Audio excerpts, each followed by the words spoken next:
ஒரு நாள் எக்ஸசைஸ் பண்ணால் 9 நாள் எக்ஸசைஸ் பண்ணுறதில்ல. சரி, டச் விட்டுறக்கூடாதேன்னு அப்பப்போ பண்ணிகிட்டு இருக்கேன். ஆப்பிள், கேரட், பீட்ரூட், நெல்லிக்காய் போட்ட ஜூஸ் எனக்கு மட்டும் இல்லை, இன்னைக்கு ஃபேமிலிக்கே கொடுத்தாச்சு. ஆரம்பத்தில் நான் மட்டும்தான் குடிச்சிட்டு இருந்தேன். பசங்களுக்குமே கொஞ்சம் கொஞ்சம் கொடுத்து பழக்கியாச்சு. நல்லது தானே, ஆப்பிள், கேரட், நெல்லிக்காய் இதெல்லாம் போட்டிருக்கு, இதெல்லாம் குடிங்கடானா எங்கே கேட்குறானுங்க. ஆரம்பத்தில் வேண்டா விருப்பாக தான் குடிச்சிட்டு இருந்தானுங்க. இப்போ கொஞ்சம் கொஞ்சம் குடிக்க ஆரம்பிச்சாச்சு.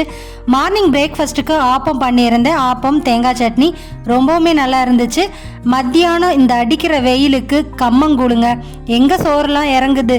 இதெல்லாம் விட்டுட்டு நல்லா குழு குழு குழுன்னு கம்மங்கூழ் வச்சு தயிர் சேர்த்து நல்ல ஒரு கப் குடிச்சாச்சு. டின்னருக்கு ஹை ப்ரோட்டீன் ஃபைபர் ரிச்சாக ஒரு ரெசிபி ஷேர் பண்ணியிருக்கேன், ட்ரை பண்ணி பாருங்கள். கடாயில் கொஞ்சம் போல் எண்ணெய் சேர்த்துக்கிட்டு பொடிசாக கட் பண்ண வெங்காயம் நல்லா வதங்கினதுக்கப்புறம் சுடுதண்ணியில் கொஞ்சம் போல் மஞ்சத்தூள், உப்பு சேர்த்து காலிஃப்ளவர் வேக போட்டு எடுத்து வச்சுருந்தேன். நல்லா பொடிசாக கட் பண்ணி எடுத்து வச்சுருந்தேன்.